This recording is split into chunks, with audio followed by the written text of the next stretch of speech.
कि अब जंग में ईरान ने लीड बना ली है। ये जो जहाज ठोके हैं पेट्रियट सिस्टम के ऊपर मिसाइल गिरी है। ये तमाशा रूस भी देख रहा है, चीन भी देख रहा है और हंसी उड़ाई जा रही है डिप्लोमेटिक सर्कल में कि ये अपने बड़ा दम भरते थे पेट्रियट और थार्ड का, ऊपर मिसाइल मारी गई है। साहब सीधी सीधी मिसाइल गिरी है, पेट्रियट और थार्ड सिस्टम तबाह हो गए और इतना बड़ा नुकसान हुआ। इस जंग का सबसे बड़ा नुकसान हुआ, यही वजह है डोनाल्ड ट्रंप पीछे हटा है, वरना पीछे नहीं हटता। बैठक होती है व्हाइट हाउस में, मैं आपको एक वीडियो में पहले भी बता चुका हूं। व्हाइट हाउस में बैठक हुई, पीट हेग्सेट शामिल थे उसमें, डैन केन्स शामिल थे, अमेरिका के तमाम अधिकारी शामिल थे। उसमें बताया गया कि जो नुकसान हुआ है और कैसे पेट्रियट और थार्ड सिस्टम मिसाइल्स खत्म हो रही है। सिर्फ 900 मिसाइल्स बची है अमेरिका के पास, एक महीना में सिर्फ 20 मिसाइल बन पाती हैं। और जिस तेजी के साथ ईरान हमले कर रहा है तो उसमें तो एक महीने के अंदर पूरा डिफेंस सिस्टम ही खत्म हो जाएगा। इसलिए रुके ये हमला करने से। और दूसरी चेतावनी आ गई है ईरान की तरफ से कि नेटो के जितने बेसेस है सबको ठोका जाएगा, चाहे वो तुर्की में हो, चाहे इटली में हो, चाहे जर्मनी में हो। मैं आपसे उस पर चर्चा कर चुका हूं, इसलिए इस पर बात नहीं करूंगा। तो ये 6 बेसेस ऐसे हैं नेटो के जहां पर न्यूक्लियर वेपन्स होने की बात कही जा रही है। वो सब के सब खुर्रमशहर 4 के निशाने पे, और जेलेंस्की को भी जवाब मिलेगा। अभी जो कैस्पियन सी में जहाज जलाया है ईरान का, उसका जवाब जो है वो खुर्रमशहर 4 रेडी है। और वो 5 वाला वर्जन भी जो है वो शायद पहली बार अब यूक्रेन पर ही टेस्ट किया जाए, और वो 100% यूक्रेन को जवाब मिलेगा। आप लिखवा लीजिए, चाहे तो कैस्पियन सागर में जवाब मिलेगा और या फिर जो है सीधा मेनलैंड पे हमले का जवाब मिलेगा। तो बैठक हुई, बैठक में यह तय किया गया कि भाई अभी जो असेसमेंट हुआ कि कितना नुकसान हो रहा है, उसमें ये बात निकल के सामने आ गई कि अगर आप लॉन्ग रेंज वॉर करते हैं, लंबी जंग की तैयारी करते हैं। पहली बात तो देखिए ईरान में वो रैपिड वेनेजुएला समझने की गलती कर रहे थे, तमाम समझाने के बाद भी कि उसको वेनेजुएला मान के चल रहे थे। ईरान ने समझा दिया क्या है हकीकत। अब वो है वॉर स्ट्रेटेजी पूरी तरह से गड़बड़ा गई है। अमेरिका के जो सीनेटर्स हैं अपोजिशन के और जो कांग्रेसमैन है, उनके बयान सुनिए। डोनाल्ड ट्रंप की ऐसी तीखी आलोचना उनके प्रेसिडेंट बनने के बाद से नहीं हुई, और यह कहा जा रहा है कि मिड टर्म पोल हारना तय है डोनाल्ड ट्रंप का। उनके जो सीनेटर्स हैं अपोजिशन, वो सवाल उठा रहे हैं कि ये क्या घटिया रणनीति लेके आप वॉर में गए। ना तो आप जीत पा रहे, ना आप बाहर निकल पा रहे, ना ईरान के अंदर जा पा रहे, ना हॉर्मुज कैप्चर कर पा रहे, ना लीडरशिप चेंज कर पा रहे, ना ईरान की सेना का मुकाबला कर पा रहे। तो कर क्या पा रहे, फिर जंग करने के लिए किस लिए गए थे। हकीकत यह है कि अब इस जंग में ईरान ने जबरदस्त लीड बना ली है। यह उसी दिन तय हो गया था जिस दिन अली खामेनी साहब पे हमला किया गया था। मेरे पे लोग सवाल उठाते थे जिस दिन अली खामेनी साहब का असैसिनेशन हुआ, उसी दिन जो मेरा पहला वीडियो था 28 तारीख को असैसिनेशन के बाद का, उस वीडियो में मैंने कहा था कि आप देखिएगा ईरान ये जंग कभी नहीं हारेगा। और आज 5 महीने बाद आप कहां खड़े हैं, हॉर्मुज के गेट पर जो है वो पहरेदारी करते खड़ी हुई है अमेरिका की सेना। सच है या नहीं बताइए, क्यों नहीं एंटर कर लेते हॉर्मुज में, अंदर एंटर करिए। अबू मेहदी ऐसी मार मारेगी ना कि पर एक भी जहाज नहीं बचेगा। वो जहाज पीछे खींचने पड़ गए। ये जो दूसरे दौर की हवाई फायरिंग करी, इसमें जो फाइटर जेट से हमले किए गए, वो हमले के पहले वो जो जहाज खड़े थे वो पहले आगे खड़े थे, उन सबको पीछे खींचना पड़ गया। वो 1000 किलोमीटर की रेंज के पीछे करना पड़ गया, वरना अबू मेहदी ऐसा मार मारते कि जहाज नहीं बचते। और हॉर्मुज में वो आप देखिए एक टैंकर फिर तबाह हो गया, कल पार करने की कोशिश कर रहा था उस रास्ते से जो कि ईरान ने मना कर रखा है। नीचे माइन लगी हुई है, फट गई माइन, जहाज हो गया तबाह, बाबल मंदेब अलग बंद हो गया है। तो ये कई बार क्या होता है, देखिए जरूरत से ज्यादा घमंड करना, अपने आप को चैंपियन समझना है ना, कि बस हम ही सब कुछ, आज इसको तबाह कर देंगे, कल उसको तबाह कर देंगे, तो एक ना एक दिन शेर को 1.25 शेर जरूर मिलता है। और यहां तो बहुत भारी शेर मिल गया है, मतलब भागने का रास्ता। अब वहां पे प्लानिंग चल रही है, वॉशिंगटन डीसी में व्हाइट हाउस में प्लानिंग चल रही है कि भाई ईरान की जंग से इज्जत बचाते हुए कैसे बाहर निकला जाए। काय की इज्जत बचाओगे साहब, वो चाइना ने आपका एक एक चीज आपकी समझ ली है कि कैसे आपका तोड़ है। F-35 फाइटर जेट का तोड़ क्या है, F-18 का तोड़ क्या है, टॉम हॉक मिसाइल गिर गई और तो और छोड़ दिया। इससे बड़ी बात और क्या होगी। वो ईरान जो मलबा दिखा रहा है टॉम हॉक मिसाइल का, टॉम हॉक मिसाइल को मार के गिरा देने का मतलब आप समझते हो। वो सिर्फ मामला ईरान अमेरिका तक नहीं है। जब टॉम हॉक मिसाइल गिरती है तो चाइना उसकी पूरी पोस्टमार्टम कर डालता। अच्छा, इनकी ये मिसाइल इतनी स्पीड पे चल रही थी, इतनी ऊंचाई पे चल रही थी, इस सिस्टम से मार के गिराया। वो टॉम हॉक मिसाइल का तोड़ उसने निकाल दिया। F-35 जेट अगर गिर रहा है, F-35 जेट अगर तबाह हो रहा है, तो चाइना उसका पूरा एनालिसिस कर ले रहा है कि ये इतने ऊपर जाता है, इतने तेजी से मुड़ता है, इसमें इसको ऐसे टारगेट किया जा सकता है। वो पूरी काट निकाल दी अमेरिका के जितने वेपन्स हैं। आप देख लीजिए हालत क्या है। 18 शिप लेके आप पहरेदारी कर रहे हो, वहां पे खड़े हुए हो, अंदर जाने की आपकी हिम्मत नहीं है। खड़े हुए आप ईरान के दरवाजे पर। तो अब हालात ये है कि मुस्तफा खामेनी ने एक नया जो है वो संदेश दे दिया है डोनाल्ड ट्रंप को।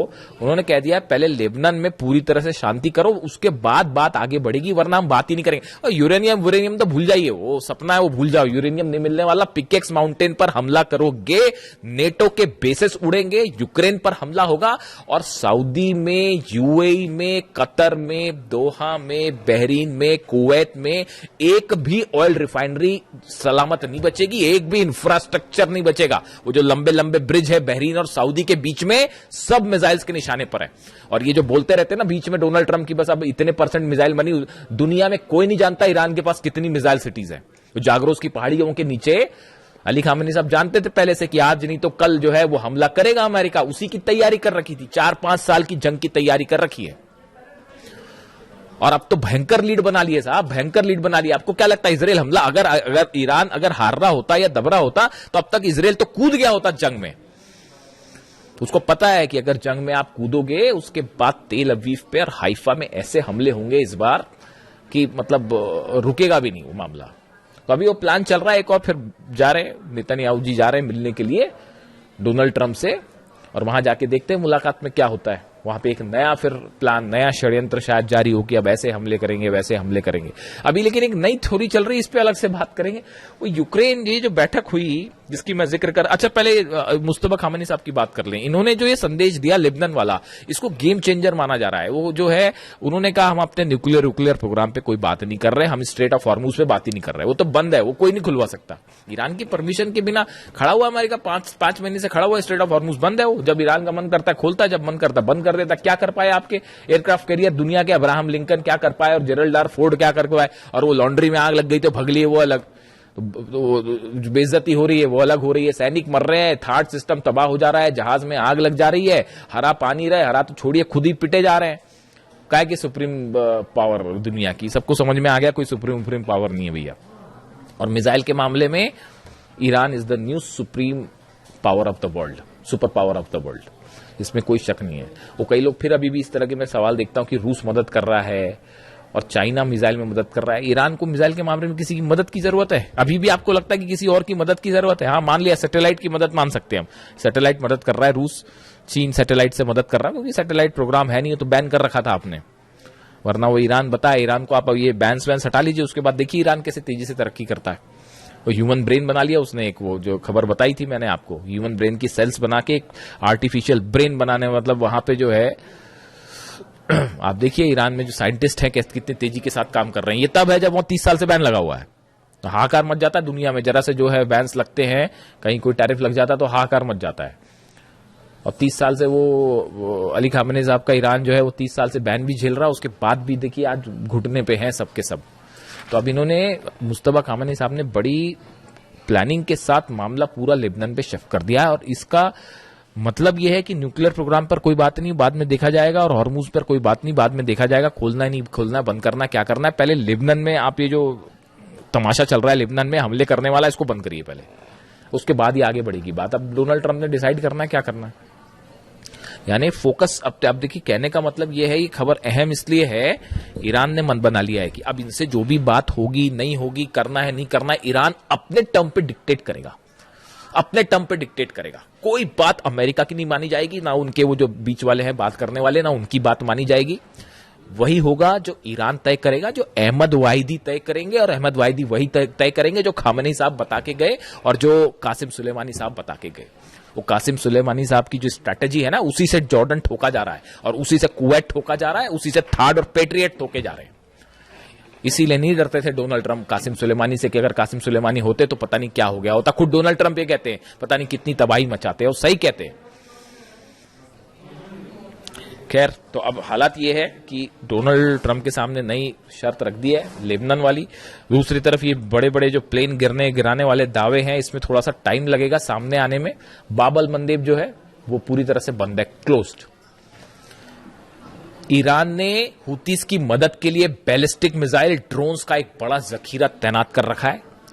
यमन में खासतौर पर बाबल मंदेब के आसपास, और लगातार जो है वो लड़ाई चल रही दोनों तरफ से। आपने देखा ही कल यमन में किस तरह से हमले हुए और सऊदी लेड फोर्सेस और हूती के बीच में आमने सामने की जंग शुरू हो गई। कई गाड़ियों को आग लगा दी गई। जिस तरह से ऑयल रिफाइनरीज पर सऊदी पर हमला हुआ, पूरी दुनिया देख रही है।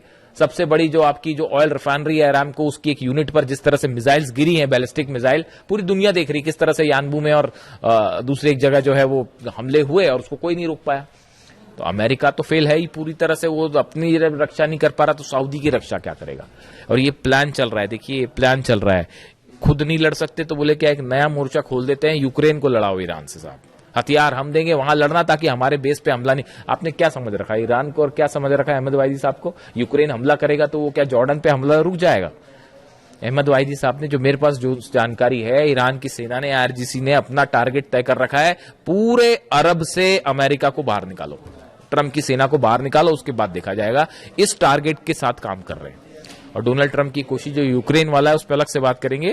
वो यूक्रेन को भिड़ाने की कोशिश है ईरान से, सऊदी को भिड़ाने की कोशिश वहां पे जो है हूती को वहां मैनेज करने के लिए सऊदी को भिड़ा लो, यानी खुद पीछे रहो, हथियार देके दूसरे को लड़ा जाए, ये प्लान चल रहा है। लेकिन अभी हालात ये हैं, ईरान ने बड़ी लीड बना ली है। अब ये जो शर्तें रखी हैं मुस्तफा खामेनी साहब ने, इसका क्या होगा? बाबल मंदेब का क्या होगा? हॉर्मूज का क्या होगा?